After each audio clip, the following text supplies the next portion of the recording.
Je suis née en Union soviétique, sous Staline, dans des conditions difficiles. Bonjour les astigmates, c'est Juliette. Aujourd'hui, une vidéo très spéciale qui me tient à cœur et je voudrais remercier deux mamans qui m'ont demandé dans des commentaires de donner des conseils ou de dire faire quelque chose pour aider des enfants astigmates. Qu'est-ce qu'on peut faire avec eux? Je vais faire des vidéos pour les enfants d'une façon générale sur la chaîne, l'autre plus généraliste, l'œil délivré, mais je voulais commencer sur cette chaîne-ci puisque la question a été posée sur cette chaîne. Je vais vous lire le début du chapitre 1 du livre de Meir Schneider. Donc il y a le Dr Bates et Meir Schneider. Comme c'est une chaîne francophone, je vais utiliser la version française, même si moi je vous recommande de plutôt lire, si vous pouvez comprendre l'anglais, la version en anglais. Ce premier chapitre raconte l'enfance et l'adolescence de Meir Schneider. Il faut savoir que Meir Schneider est né aveugle. Je dédie cette vidéo à tous les parents du monde qui font ça pour leurs enfants, qui veulent aider leurs enfants. Et je dédie aussi cette vidéo aux gens qui sont sceptiques. Restez bien et écoutez bien jusqu'à la fin. Vous comprendrez pourquoi. Donc voilà, chapitre 1, guérir de ma cécité. Je suis née en Union soviétique, sous Staline, dans des conditions difficiles. Mon père était impliqué dans une activité illégale, il prenait des photos et faisait des tirages pour les églises. Il aurait pu être envoyé 20 ans en Sibérie pour ça. En plus de cela, mes deux parents étaient sourds.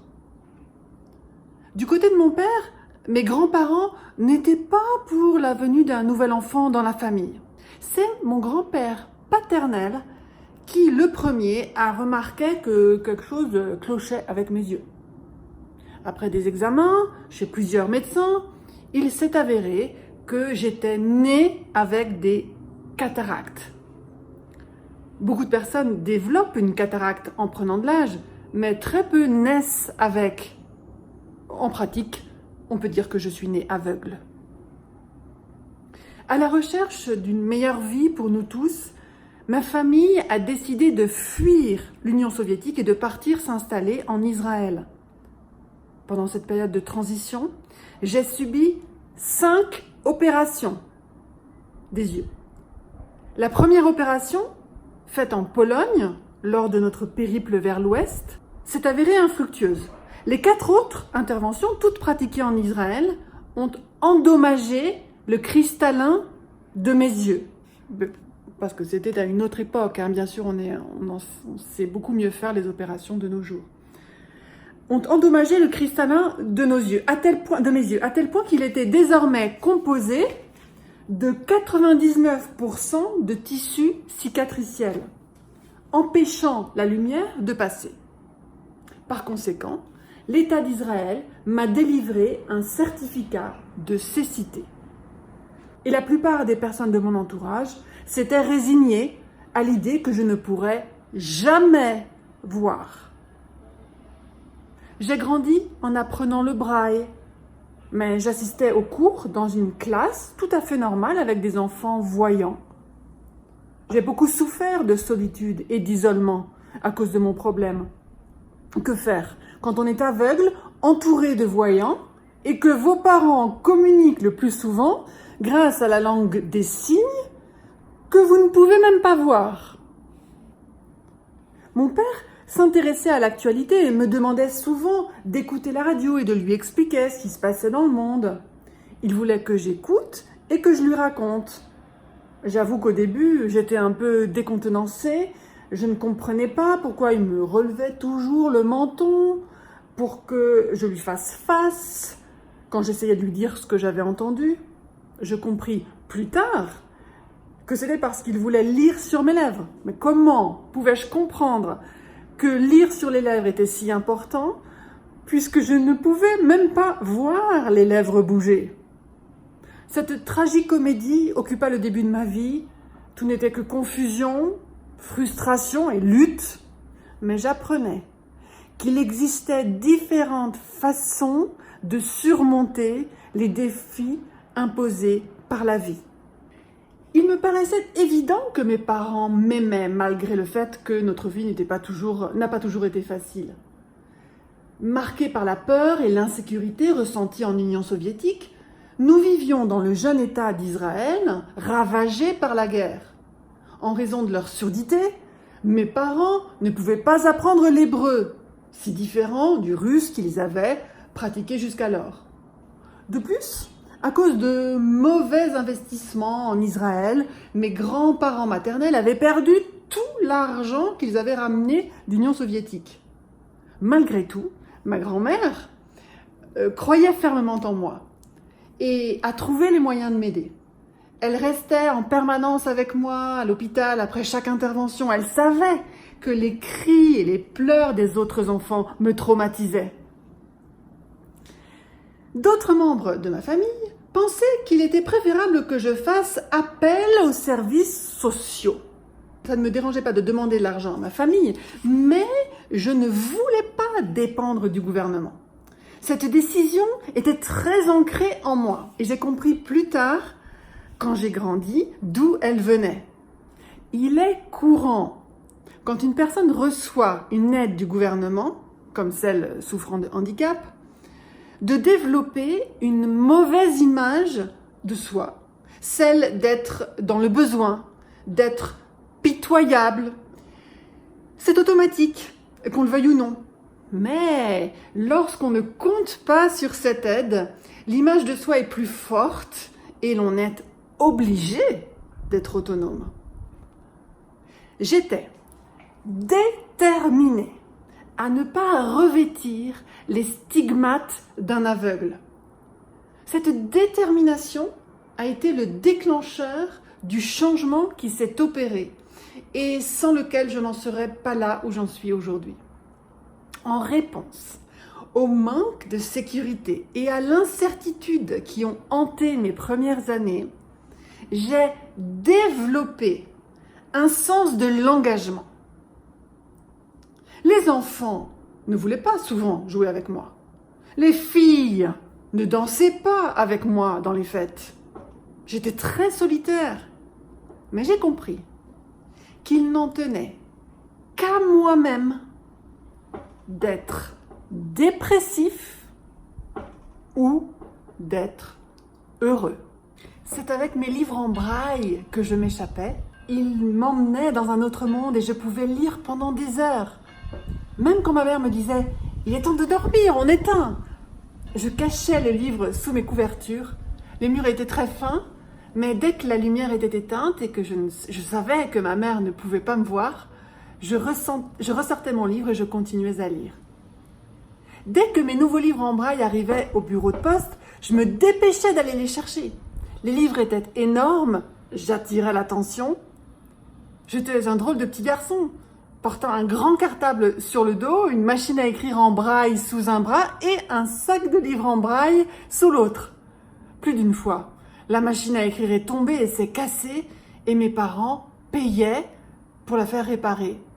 Mon père s'indignait contre le prix à payer et je me sentais coupable d'avoir laissé tomber la machine. Lentement, mais sûrement, mes muscles se sont mis en place. Beaucoup de passants devaient penser que je transportais trop de choses. Mais d'une certaine façon, ce genre d'exercice m'a forgé le caractère. Je m'imaginais qu'un beau jour, quelque chose allait me libérer de ma cécité et j'ai agi en fonction. De mon propre chef, je suis passée de médecin en médecin. J'ai lutté contre la rancœur des autres enfants à l'école. Ceux qui croyaient que l'on me gratifiait d'un traitement spécial. Ils m'en voulaient quand ils devaient m'expliquer ce qui était inscrit au tableau. Et j'étais bien d'accord avec eux. Je voulais être capable de lire le tableau tout seul. Je voulais travailler en toute autonomie. J'ai même eu des enseignants qui étaient méchants avec moi parce qu'ils estimaient que je ne me comportais pas bien. Ils pensaient qu'un petit aveugle était censé être soumis et passif. Ce que je n'ai jamais été et que je ne serai sans doute jamais. Je ne pensais qu'à me libérer de ma condition. Mais tous les médecins me disaient qu'il n'y avait rien à faire, que je serais aveugle toute ma vie et que ma vision ne dépasserait pas les 1% sans mes lunettes et plus de 4 à 5% avec mes lunettes. Il disait que je devais accepter mon sort et me considérer heureux. Ces belles paroles ne m'ont jamais convaincu. La découverte de la méthode Bates. Mon père était ouvertement contrarié par le fait que sa surdité l'empêchait de réussir sa vie. Ma mère aussi avait l'impression d'être rejetée par le monde des entendants. Je comprenais le préjudice qu'il subissait, mais néanmoins, je savais que j'étais promis à un bel avenir, même si je ne savais pas très bien comment. Et puis un jour, j'ai rencontré un garçon du nom de Jacob, qui avait abandonné le lycée. Il m'a montré des exercices oculaires basés sur la méthode Bates. J'ai donc appris à faire ces exercices et les ai pratiqués avec assiduité. À mon grand étonnement, alors que j'expérimentais cette méthode et qu'une amélioration évidente se profilait, je subissais encore plus de remontrances de la part des personnes symbolisant l'autorité autour de moi. Voyez-vous, un des exercices consistait à regarder détail après détail, le but étant de réveiller le cerveau de sa léthargie habituelle.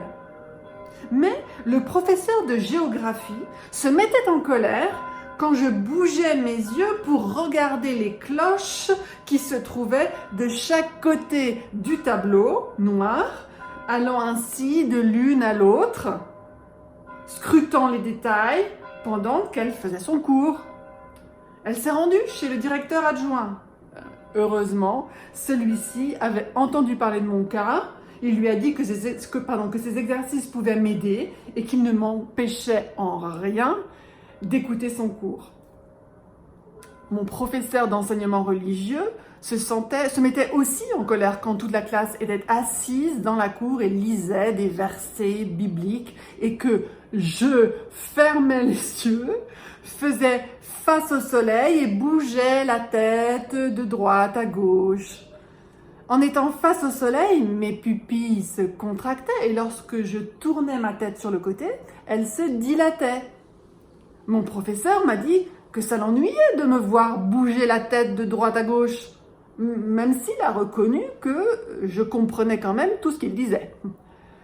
Il a ajouté que même si j'étais le meilleur élève de la classe, je devais arrêter l'ensoleillement. C'est comme ça que la traductrice traduit le sunning. J'ai fait une vidéo là-dessus. Car ça le dérangeait. Malgré ces réactions, j'ai continué mes exercices. Ma rétine a commencé à se sensibiliser à la lumière, ce qui m'a permis d'enlever ces lourdes lunettes épaisses et sombres qui obscurcissaient le monde autour de moi. Ma mère n'était pas contente parce que je faisais 10 fois par jour l'aller-retour vers le toit pour pratiquer l'ensoleillement. Elle disait « Tu prends du temps sur tes devoirs ». Elle n'aimait pas non plus que je passe 3 heures par jour à pratiquer le palming, un exercice qui repose les yeux et qui empêche les mouvements involontaires. Bref, j'ai rencontré tellement de résistance à ce que je faisais que je ne savais même pas qu'il était possible d'essayer de changer sans rencontrer d'opposition. Dans ce genre de cas, la difficulté ne réside pas seulement dans le fait de pratiquer les exercices, mais aussi dans celui d'affronter l'opposition de votre famille, de vos amis, de vos enseignants et même de vos voisins. J'ai pourtant persisté. Au bout de 3 mois, j'étais capable de voir ce qui était écrit. Mais pas avec 38 dioptries, ce qui représente une lentille microscopique, mais avec 20 dioptries dioptrie, ce qui représente tout simplement une lentille très épaisse. C'est dans ce genre de langage que moi j'ai du mal à suivre en fait. Je suis pas comme une professionnelle des yeux. Les maux de tête, ça me parle. Les maux de tête qui m'avaient tourmenté toute ma vie ont disparu au bout de 6 mois. La suite s'appelle « Voir la lumière ». Au bout d'1 an de pratique de la méthode Bates, je pouvais voir les lettres de taille normale. Je n'oublierai jamais le jour où, pratiquant l'ensoleillement sur le toit, et alors que je regardais les lettres noires et pointues imprimées sur le papier blanc, j'ai placé le papier au bout de mon nez. Comme ça devait être comme ça. Pour la première fois de ma vie, à l'âge de 17 ans et demi, j'ai pu lire un mot sans agrandissement. Cela m'a demandé un effort si terrible que j'en ai vomi. Alors j'ai continué à pratiquer l'ensoleillement, le palming et aussi à vomir jusqu'à ce que j'arrive à voir une lettre, puis une autre. J'ai aussi très vite entendu des éclats de voix. Les voisins se hurlaient dessus, s'accusant les uns les autres de causer des dégâts sur les fenêtres. Je n'avais pas réalisé qu'à chaque fois que je vomissais, c'était sur leurs fenêtres. Alors je suis descendue et je leur ai avoué ce qui se passait. Et au lieu de se mettre en colère contre moi, ils ont été stupéfiés par mon honnêteté. J'aurais pu cacher ce que je faisais, mais je ne l'ai pas fait. J'étais fière de pouvoir enfin voir une lettre. J'ai perfectionné mon procédé et en 3 mois, je suis arrivée à voir plusieurs lettres en mettant la feuille juste en face de mon nez. Depuis lors, j'ai continué à travailler. Les gens étaient surpris car au lieu de trouver mon chemin à tâtons, ils se rendaient compte que je voyais la rue. Qu'au lieu de leur passer devant sans les voir, j'ai commencé à reconnaître leur visage. L'une de mes voisines en était toute bouleversée. « Mais que se passe-t-il » me demandait-elle. « Tu es l'aveugle du quartier. Comment peux-tu nous voir ? Qu'est-ce que tu as fait ?» C'était incroyable. Je venais d'aller à l'encontre du sentiment de sécurité qui l'habitait, à l'encontre du fait qu'elle savait tout ce qui se passait dans le quartier. C'était presque comme si le monde qu'elle connaissait s'écroulait. Le petit aveugle du quartier pouvait désormais voir tout le monde. J'étais habituée à ce genre de réaction. Mais j'ai été aussi agréablement surpris par les premières marques d'admiration que j'ai reçues. Je continuais donc mes exercices avec assiduité. Je regardais chaque détail. Les gens ont fini par accepter le fait que je pouvais les voir et les reconnaître. Et mon statut a évolué. Je suis passée du garçon presque aveugle au garçon presque voyant. Même si je progressais lentement, je continuais à travailler. Mes progrès se sont confirmés quand Jacob, mon ami et mentor, me déclara que je ne souffrais plus d'astigmatisme. Ne me demandez pas comment il le savait. Mais quand je suis allée chez l'ophtalmologiste à la clinique, elle a reçu un choc. Elle m'a dit: je ne sais pas comment ça s'est produit, mais vous n'avez plus besoin de vos verres cylindriques pour corriger votre astigmatisme, car vous n'êtes plus astigmate. En fait, je n'étais pas surpris.